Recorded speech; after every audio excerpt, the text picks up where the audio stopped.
పెళ్ళా అంటావేంటి? ఎంత సడన్ గా పెళ్లి టాపిక్ ఏంటా అని. సడన్ గా కాదు, అర్జెంట్ గా మనం పెళ్లి చేసుకోవాలి, లేదంటే నేను నవ్వుల పాలైపోతాను. ఏమైంది? మన లవ్ మ్యాటర్ మీ ఇంట్లో తెలిసిపోయిందా? మీ పెద్దవాళ్ళు ఈ లవ్ గివ్వు వద్దన్నారా? వాళ్ళకి మన ప్రేమ విషయం తెలియలేదు, కానీ నాకే ఒక విషయం తెలిసింది. నేను ప్రెగ్నెంట్ ని సుభాష్.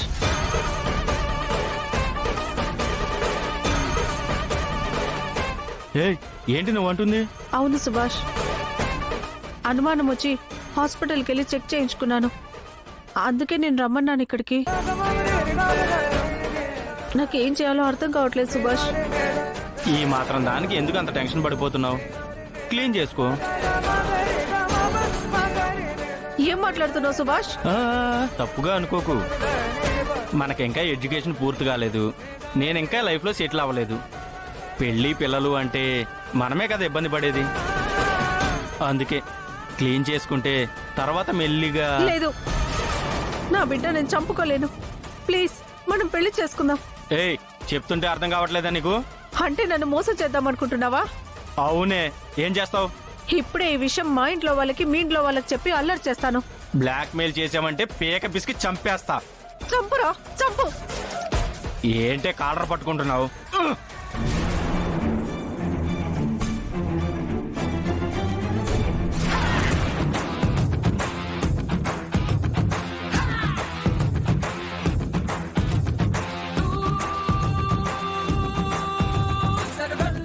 చరణ్, ఏమైంది శిరీష? నన్ను లవ్ చేస్తున్నానని చెప్పి ఇప్పుడు నన్ను మోసం చేస్తున్నాడు.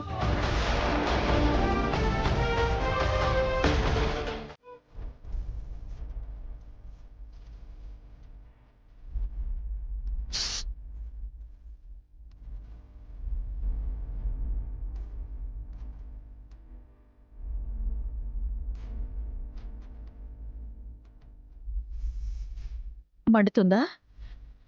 నువ్వు చేసిన పనికి నాకింకా కోపం వస్తుంది. తనేం తప్పు చేయలేదు కదా నానమ్మా.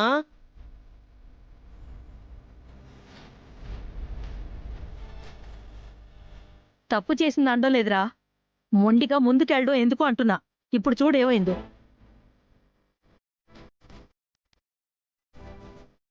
అయినా ఈ టాలెంట్లన్నీ నా మనవణ్ణి ఎలా లొంగదీసుకోవాలని ఉండాలి కానీ ఇవన్నీ ఎందుకే? నానమ్మా, సొంత మనవన్ని టార్గెట్ చేయమని ఆ బండదాన్ని ఉసిగొలుపుతావా? నువ్వు నానమ్మవి కాదే, నా పాలిట శత్రువు. అసలు నేను ఈ కాంపిటీషన్ లో పార్టిసిపేట్ చేయడానికి 2 కారణాలున్నాయి బామ్మగారు. రెండా? ఒకటి ఆ అమ్మాయికి హెల్ప్ చేయడం, రెండోదేంటి ఫ్రెండు?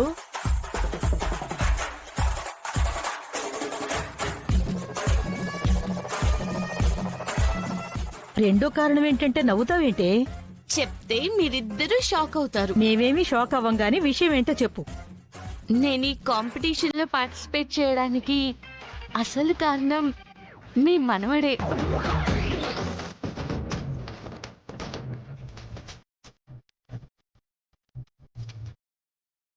ఏంటి చరణ?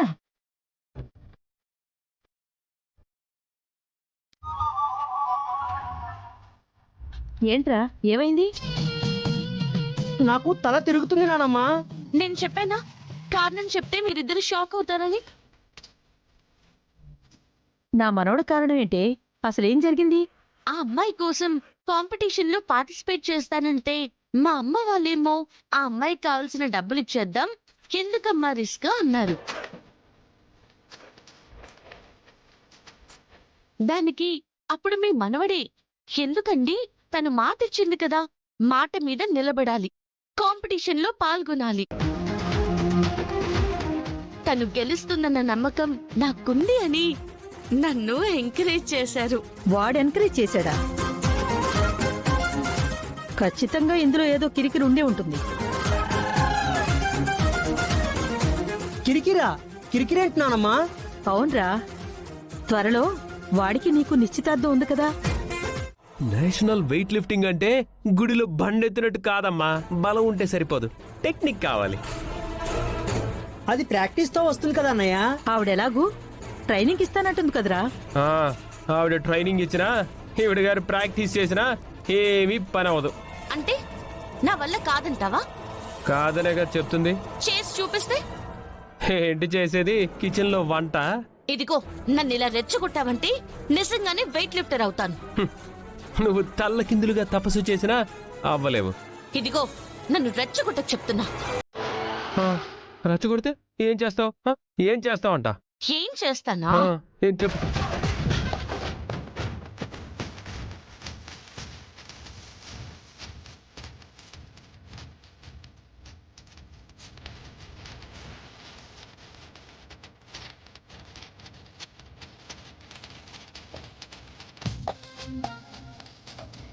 ఏయ్ ఆగండి, ఏం జరుగుతోంది ఇక్కడ? ఏం లేదే. మరి గొడవేంటి? అది కాదక్క, పల్లవిని ఒక కోచ్ ఒరే ఆగరా. పల్లవి, నువ్వు మీ ఇంటికి వెళ్ళిపో.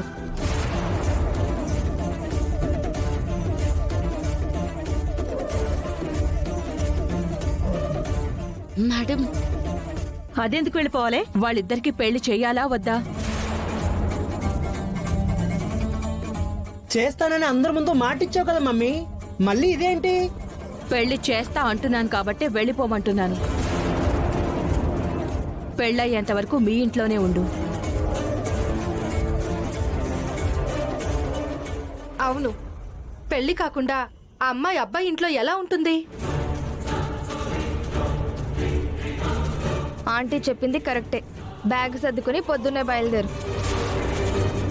అంతగా పుట్టింటికి వెళ్ళాలనుంటే బ్యాగ్ సర్దుకుని నువ్వు బయలుదేరు. అది ఇక్కడే ఉంటుంది. అది కాదు అత్తయ్య. చూడు, నువ్వెన్ని చెప్పినా పల్లవి మాత్రం పెళ్ళయ్యేంత వరకు ఇక్కడే ఉంటుంది, ఎక్కడికి వెళ్ళదు. తను ఇక్కడే ఉంటే చూసే వాళ్ళందరూ ఏమనుకుంటారు బామ్మగారు? ఆ? పెళ్ళైన కోడలు అత్తారింట్లో ఇక్కడ చీపురు పుల్ల అక్కడ పెట్టట్లేదు, కానీ ఈ పిల్ల పెళ్లికి ముందే వచ్చి తన ఇంటిని చక్కబెట్టుకుంటుంది అని అనుకుంటారు. అది ఎక్కడికి వెళ్ళదు. అర్థం అవుతుందా? నువ్వు రావే.